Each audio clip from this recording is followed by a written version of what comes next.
শেরপুর জেলার অন্তর্গত লছমনপুর গ্রামে অবস্থিত মুর্শিদপুর দরবার শরীফ দীর্ঘদিন যাবৎ ধর্মীয় ভাব-গাম্ভীর্যের মাধ্যমে ইসলামী শরিয়াহ অনুসরণ করে পরিচালিত হয়ে আসছে। বেশ কিছুদিন পূর্ব হইতে আসামিগণ ও অজ্ঞাতনামা আসামিগণ বাদী এবং পীর সাহেব হুজুর এর নিকট 10 কোটি টাকা চাঁদা দাবি করিয়া আসিতেছে। উহার ধারাবাহিকতায় অত্র দরবার শরীফে প্রতি বছরে বাংলা বর্ষের 30 আশ্বিন পীর সাহেব হুজুর এর পিতার মৃত্যুবার্ষিকী উপলক্ষে ফাতেহা শরীফ দীর্ঘদিন 30 বছর যাবৎ ধারাবাহিকভাবে অনুষ্ঠিত হয়ে আসিতেছে। উক্ত ফাতেহা শরীফে দেশের স্থান হইতে ধর্মপ্রাণ মুসলিম বৃন্দ যোগদান করে এবং উহাতে ওয়াজ মাহফিল দিনী আলোচনা অনুষ্ঠিত হয়ে যাহাতে দেশের বরেণ্য ওলামায়ে কেরাম তাফসির পেশ করে থাকেন। 1 নং আসামি মাওলানা আবুল কাশেম এর নেতৃত্বে সকল আসামিগণ ও অজ্ঞাতনামা আসামিগণ বিগত 10/8/2024 ইংরেজি তারিখ হইতে এলাকার কিছু স্বার্থবেশী মানুষ দরবার কর্তৃপক্ষের নিকট 10 কোটি টাকা চাঁদা দাবি করে আসছিল। অন্যথায় দরবার শরীফ বন্ধ করে দেওয়া এবং লুটপাটের হুমকি দেয়। যেহেতু দরবারটি সমাজের গরিব দুঃখী মানুষের কল্যাণে নিয়োজিত, সেহেতু কাউকে চাঁদা দিতে দরবার কর্তৃপক্ষ অস্বীকৃতি জানায়। ইহার আলোকে আসামিগণ অত্র দরবার শরীফে বিরুদ্ধে নানা ষড়যন্ত্র করিতে থাকেন। উহার ধারাবাহিকতায় আসামিগণ তাহাদের ব্যক্তি স্বার্থ হাসিল করার উদ্দেশ্যে ঈমান আকিদা সংরক্ষণ কমিটির ব্যানারে অত্র দরবার শরীফ উড়িয়ে ফেলার হুমকি প্রদান করিয়া বিগত 2/9/2024 ইংরেজি তারিখে একটি সম্মেলনের ডাক দেয়। অত্র সম্মেলন থেকে আসামিগণ পূর্ব পরিকল্পিতভাবে কৌশলে অত্র দরবার শরীফ ইসলামী শরিয়াহ ভিত্তিক পরিচালিত হয় না মর্মে মিথ্যা দাবি করিয়া উক্ত দরবার শরীফে বন্ধের ঘোষণা দেয়। দরবার শরীফ কর্তৃপক্ষ ভীত সন্ত্রস্ত হয়ে প্রশাসনের শরণাপন্ন হয়। ইহাতে উল্লেখিত আসামিগণ আরও ক্ষিপ্ত হয়ে নিজেদেরকে উক্ত সংগঠনের হিতাকাঙ্ক্ষী প্রমাণ করার জন্য তারা চাঁদার পরিমাণ বাড়িয়ে দিয়ে মাদ্রাসার জন্য খেলার মাঠ, পুকুরের জমি, মাদ্রাসার জমি সহ চাঁদা দাবি করেন। দরবার শরীফ কর্তৃপক্ষ কোনো প্রকার সাড়া না দেওয়ার আসামিগণ বিগত 3/10/2024 ইংরেজি তারিখে শেরপুর শহরে থানার মোড়ে জনসমাবেশ করে দরবার ভেঙে ফেলার হুমকি প্রদান করেন।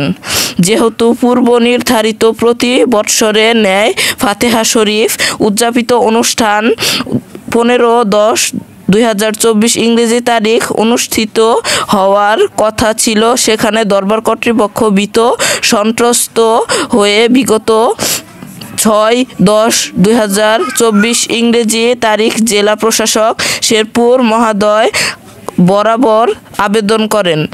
জেলা প্রশাসক শেরপুর মহোদয় দরবার কর্তৃপক্ষের আবেদনে সাড়া দিয়ে সত্যতা যাচাইপূর্বক তাদের সাথে আলোচনা করে উভয় পক্ষের মধ্যে সমঝোতা করার জন্য বিগত 7/10/2024 ইংরেজি তারিখে জেলা প্রশাসক শেরপুর মহোদয়ের অফিসে তলব করেন। দরবার কর্তৃপক্ষ এবং স্থানীয় এলাকাবাসী সহ জেলা প্রশাসক শেরপুর মহোদয়ের অফিসে উপস্থিত থাকলেও আসামিগণ এবং অজ্ঞাতনামা আসামিগণ জেলা প্রশাসক শেরপুর মহোদয় অফিসে উপস্থিত না হয়ে আরও ক্ষিপ্ত হয়ে বিগত 13/10/2024 ইংরেজি হইতে বিগত 15/10/2024 ইংরেজি তারিখ পর্যন্ত সম্মেলন ডেকে দরবার কর্তৃপক্ষকে বাৎসরিক ফাতেহা অনুষ্ঠান বন্ধ ও দরবারে আগত ভক্ত আশেকদের হত্যার হুমকি দেয়। উক্ত ঘটনা সেনা কর্মকর্তা মহোদয়, এসপি মহোদয়, ওসি মহোদয়, আগত হয়ে ওই সংগঠনের নেতৃবৃন্দকে শান্ত করার চেষ্টা করেন, কিন্তু আসামিগণ উহাতে সম্মত না হলেও ডিসি মহোদয় দরবার কর্তৃপক্ষকে বাৎসরিক অনুষ্ঠান বন্ধের জন্য অনুরোধ করেন। দরবার কর্তৃপক্ষ সেনা কর্মকর্তা, এসপি, ওসি মহোদয়গণের প্রতি শ্রদ্ধাশীল হয়ে এবং সংঘাতের আশঙ্কা করে শান্তি বজায় রাখার উদ্দেশ্যে বাৎসরিক অনুষ্ঠান স্থগতি করে পীর সাহেব হুজুর খাজা মুহাম্মদ বদরুদ্দোজা হায়দার এর শান্তির প্রতিষ্ঠা অব্যাহত রাখার স্বার্থে দরবার থেকে সপরিবারে ঢাকায় চলে যান। পরবর্তীতে ১ নং আসামি মাওলানা আবুল কাশেমের নেতৃত্বে আসামিগণ ও অজ্ঞাতনামা আসামিগণ প্রতিনিয়ত চাঁদা দাবি, দরবার ভাঙ্গা ও দরবার শরীফ বন্ধের হুমকি দিতে থাকেন এবং বিগত ৮/১১/২০২৪ ইংরেজি তারিখ রোজ শুক্রবারে দরবারের মসজিদের মুসল্লি যাতে নামাজ আদায়ের জন্য আসতে না পারেন তার জন্য দূর দূরান্ত থেকে আগত মুসল্লিদের অত্র আসামিগণ মারধর করে রাস্তা থেকে ফেরত যেতে বাধ্য করেন। অতঃপর আশেক ভক্তদের অনুরোধে বিগত ৮/১১/২০২৪ ইংরেজি তারিখ শুক্রবার পীর সাহেব হুজুর কেবলার মসজিদে নামাজ পড়ার উদ্দেশ্যে আসিলে পীর সাহেব হুজুর দরবারে আসার খবর শুনিয়ে আসামিগণ ও অজ্ঞাতনামা আসামিগণ দরবার মুসল্লিদের নামাজ পড়ার উদ্দেশ্যে আসিলে পীর সাহেব হুজুর দরবারে আসার খবর শুনিয়া আসামিগণ অজ্ঞাতনামা আসামিগণ দরবারে হামলা করে। হামলার খবর শুনে শেরপুর জেলার দায়িত্বপ্রাপ্ত সেনা কর্মকর্তা মহোদয় ঘটনাস্থলে পৌঁছে হামলাকারীদের শান্ত করেন এবং পীর সাহেব হুজুরকে ঘটনায় মীমাংসা না হওয়া পর্যন্ত দরবারে না আসতে অনুরোধ করেন। পীর সাহেব হুজুর এবং তার পরিবারের কোনো সদস্য এবং তাহার খাদেম আলহাজ আব্দুল জব্বার ও রাঙ্গামিয়া সহ আরও অনেক খাদেমগণ ঢাকায় ছিলেন, অদ্যাবধি পর্যন্ত দরবারে উপস্থিত হন নাই।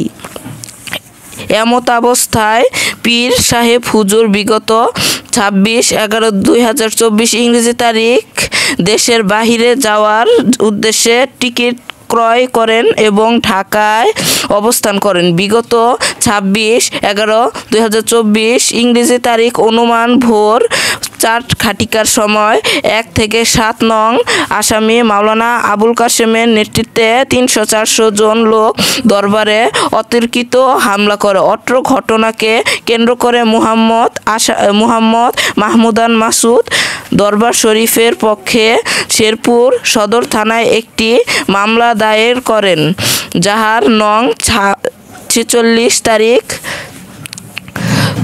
২৬/১১/২০২৪ ইংরেজি। অতঃপর অত্র ঘটনাকে কেন্দ্র করে দরবার শরীফের খাদেম ও ভক্তবৃন্দ ৬ জন লোক হামলাকারীদের আক্রমণের শিকার হয়ে হাসপাতালে ভর্তি থাকেন।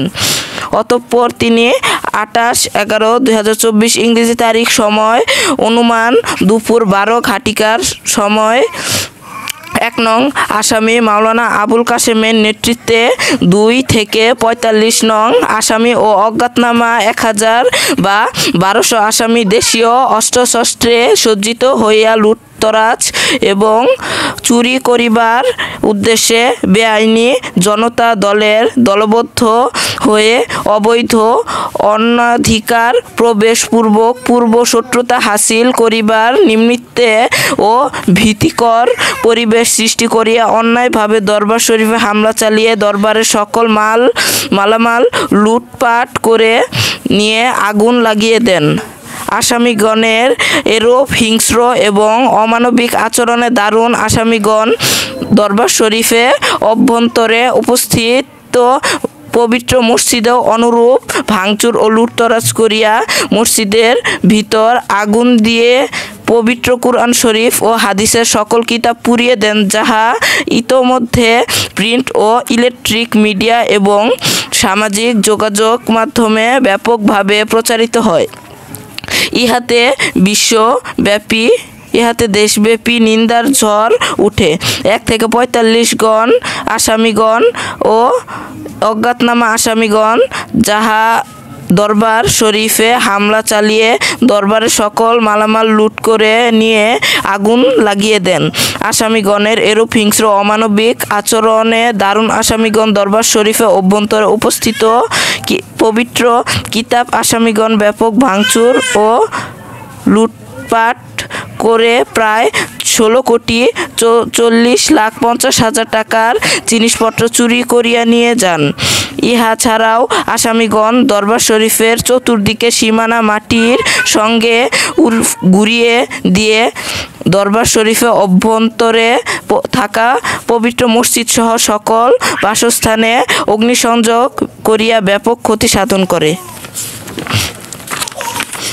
মুর্শিদপুর দরবার শরীফে হামলাকারী ধর্ম ব্যবসায়ী আবুল কাশেম শহীদুল খোরশেদ মুন্সি তরিকুল সহ তৌহিদি জনতার নামধারী সন্ত্রাসী গুন্ডা ও তাদের দোসরদের গ্রেপ্তার দরবারে অভ্যন্তরে মসজিদে আগুন দিয়ে কোরআন শরীফ সহ অন্যান্য ধর্মীয় কিতাব পুড়িয়ে ফেলা ও মুর্শিদপুর দরবার শরীফে হুজুর পাক ও ওনার আওলাদগণ সহ সকলের বিরুদ্ধে মিথ্যা মামলা প্রত্যাহারের দাবি। 1 নম্বর, পীর সাহেব হুজুর ও তার সন্তানদের এবং ওনার অনুসারীদের বিরুদ্ধে রুজুকৃত মিথ্যা মামলা অনতিবিলম্বে প্রত্যাহার করতে হবে। 2 নম্বর, মসজিদে আগুন দিয়ে পবিত্র কোরআন শরীফ সহ অন্যান্য ধর্মীয় কিতাব সমূহের আগুন দিয়ে পুড়িয়ে ফেলার জন্য দায়ী ব্যক্তিদের দ্রুত গ্রেফতার করে আইনের আওতায় আনতে হবে। 3 নম্বর, আবুল কাশেম শহীদুল খুরশেদ মুন্সি তরিকুল সহ তৌহিদি জনতা নামধারী হামলায় অংশগ্রহণকারীদের মাদ্রাসা থেকে বহিষ্কার করে দ্রুত বিচারের আওতায় আনতে হবে। 4 নম্বর, ভিডিও ফুটেজ দেখে ও সাক্ষীদের সাক্ষ্য অনুযায়ী লুণ্ঠিত মাল ফেরত দিতে হবে এবং তাদেরকে আইনের আওতায় আনতে হবে। 5 নম্বর, দরবার শরীফে বিভিন্ন দেশি বিদেশি পাখি অভয়ারণ্যের জন্য রূপায়িত মনোরম পরিবেশ এর বিভিন্ন দামি গাছ সমূহ কেটে ফেলার জন্য দোষী ব্যক্তিদের গ্রেফতার করে দৃষ্টান্তমূলক শাস্তি দিতে হবে। 6 নম্বর, দরবার শরীফে লুণ্ঠিত মালামাল ক্ষয়ক্ষতির নিরূপণ করে দ্রুত ক্ষতিপূরণের জন্য দোষী ব্যক্তিদের বিরুদ্ধে আইনি ব্যবস্থা গ্রহণ করতে হবে। আমাদের দাবিসমূহ না মানা হলে আমরা আহলে সুন্নাত ওয়াল জামাতের ব্যানারে সারা বাংলাদেশের সুন্নি মুসলমানরা একত্রিত হয়ে লং মার্চ করে শেরপুরের উদ্দেশ্যে রওনা হব।